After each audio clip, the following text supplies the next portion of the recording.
Welcome to On the Move. And thank you. Please be seated.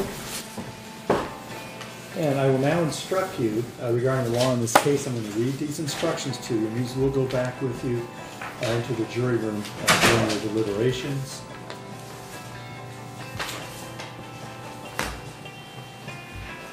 Instruction number 1.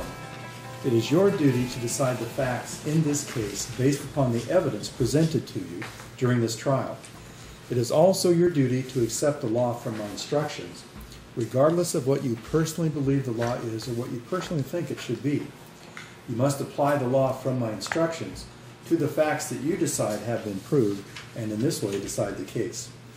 Keep in mind that a charge is only an accusation. The filing of a charge is not evidence that the charge is true.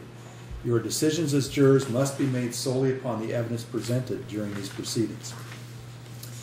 The evidence that you are to consider during your deliberation consists of the testimony that you have heard from the witnesses, stipulations, and the exhibits that have been admitted into evidence during the trial. If evidence was not admitted or was stricken from the record, then you are not to consider it in reaching your verdict. Exhibits may have been marked by the court clerk and given a number, but they do not go with you to the jury room during your deliberations unless they have been admitted into evidence. The exhibits that have been admitted will be available to you in the jury room. One of my duties has been to rule on the admissibility of evidence. Do not be concerned during your deliberations about the reasons for my rulings on the evidence. If I have ruled that any evidence is inadmissible, or if I've asked you to disregard any evidence, then you must not discuss that evidence during your deliberations or consider it in reaching your verdict. Do not speculate whether the evidence would have favored one party or the other. In order to decide whether any proposition has been proved, you must consider all the evidence that has been admitted that relates to the proposition. Each party is entitled to the benefit of all the evidence, whether or not that party introduced it. You are the sole judges of the credibility of each witness. You are also the sole judges of the value or weight to be given to the testimony of each witness. In considering a witness's testimony, you may consider these things: the opportunity of the witness to observe or know the things he or she testifies about, the ability of the witness to observe accurately, the quality of a witness's memory while testifying, the manner of the witness while testifying, any personal interest that the witness might have in the outcome or the issues, any bias or prejudice that the witness may have shown, the reasonableness of the witness's statements in the context of all the other evidence, and any other factors that affect your evaluation or belief of a witness or your evaluation of his or her testimony. The lawyer's remarks, statements, and arguments are intended to help you understand the evidence and apply the law. It is important, however, for you to remember that the lawyer's statements are not evidence. The evidence is the testimony and the exhibits. The law is contained in my instructions to you. You must disregard any remark, statement, or argument that is not supported by the evidence or the law in my instructions. You may have heard objections made by the lawyers during trial. Each party has the right to object to questions asked by another lawyer and may have a duty to do so. These objections should not influence you. Do not make any assumptions or draw any conclusions based on the lawyer's objections. Our state constitution prohibits a trial judge from making a comment on the evidence. It would be improper for me to express by words or conduct my personal opinion about the value of testimony or other evidence. I have not intentionally done this. If it appeared to you that I have indicated my personal opinion in any way, either during trial or in giving these instructions, you must disregard this entirely. You have nothing whatever to do with any punishment that may be imposed in case of a violation of the law. You may not consider the fact that punishment may follow conviction, except insofar as it may tend to make you careful. The order of these instructions has no significance as to their relative importance. They are all important. In closing arguments, the lawyers may properly discuss specific instructions. During your deliberations, you must consider the instructions as a whole. As jurors, you are officers of this court. You must not let your emotions overcome your rational thought process. You must reach your decision based on the facts proved to you and on the law given to you, not on sympathy, prejudice, or personal preference. To assure that all parties receive a fair trial, you must act impartially with an earnest desire to reach a proper verdict. Instruction number 2. The defendant has entered a plea of not guilty. That plea puts in issue every element of the crime charged. The city is the plaintiff and has the burden of proving each element of the crime beyond a reasonable doubt. The defendant has no burden of proving that a reasonable doubt exists as to these elements. A defendant is presumed innocent. This presumption continues throughout the entire trial unless, during your deliberations, you find it has been overcome by the evidence beyond a reasonable doubt. A reasonable doubt is one for which a reason exists and may arise from the evidence or lack of evidence. It is such a doubt as would exist in the mind of a reasonable person after fully, fairly, and carefully considering all the evidence or lack of evidence. If, from such consideration, you have an abiding belief in the truth of the charge, you are satisfied beyond a reasonable doubt. Instruction number 3. The evidence that has been presented to you may be either direct or circumstantial. The term direct evidence refers to evidence that is given by a witness who has directly perceived something at issue in this case. The term circumstantial evidence refers to evidence from which, based on your common sense and experience, you may reasonably infer something that is at issue in this case. The law does not distinguish between direct and circumstantial evidence in terms of their weight or value in finding the facts in this case. One is not necessarily more or less valuable than the other. Instruction number 4.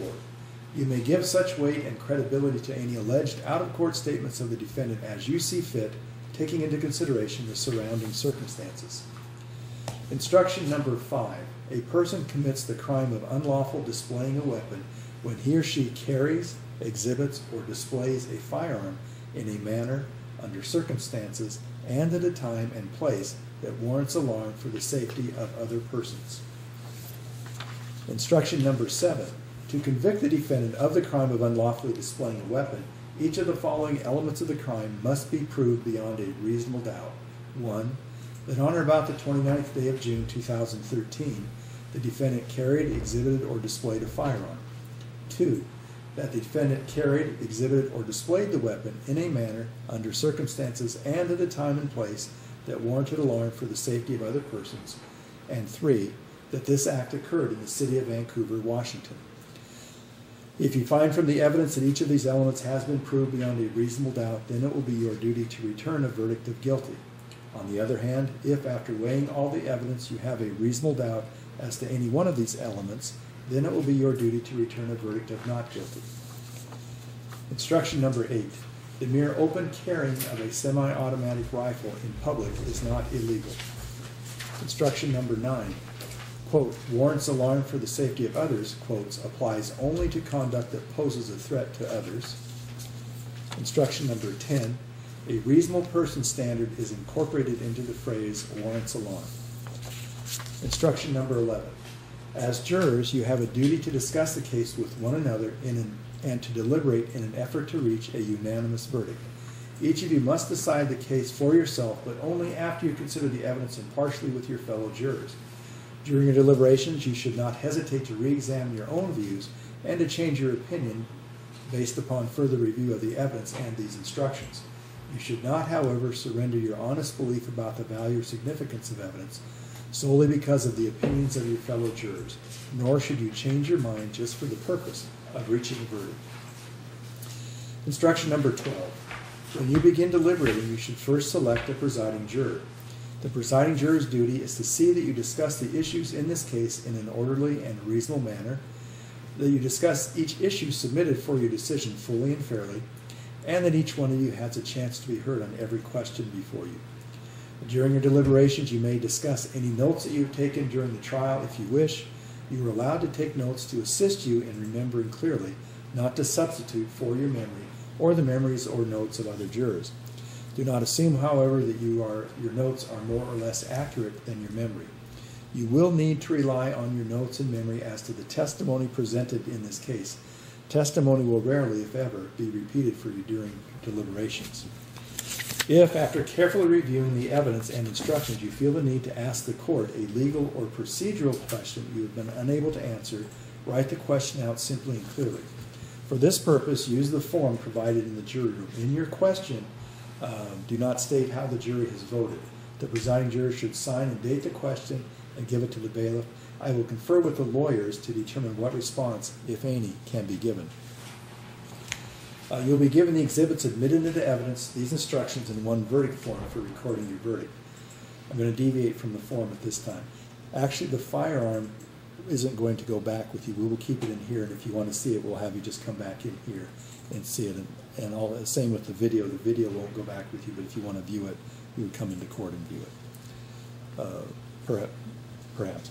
Some exhibits and visual aids may have been used in court, but will not go with you to the jury. The exhibits that have been admitted into evidence will be available to you. You must fill in the blank in the jury in the verdict form the words "not guilty" or the word "guilty" according to the decision that you reach. Because this is a criminal case, each of you must agree for you to return a verdict. When all of you have so agreed, fill in the verdict form to express your decision. The presiding juror must then sign the form and notify my bailiff. The bailiff and my assistant will then bring you into court to declare your verdict. And members of the jury, at this time, I'd ask you to direct your attention to Mr. Randall, who will be giving his initial closing argument on behalf of the plaintiff, the city of Vancouver. I'll be detained right now, officer. Let me see your ID. No, thank you. What's that? No, thank you. No, thank you? No, thank you. Okay, why are you saying no, thank you? I know it's my Fourth Amendment right. I don't have to show you my identification. Okay, so you're not going to answer. Okay. What's your badge number? 1382. And your name? Devlin. Devlin. Yours? 1375. Name? Troyer. You do know that you're required by law to actually give me your name when I Just ask did. you? Really comfortable too. That's one thing I really like about this bag is the comfort level of it. But anyway, so let me move on here and we'll start showing the back here, show the features. First thing first here, we got the front of it.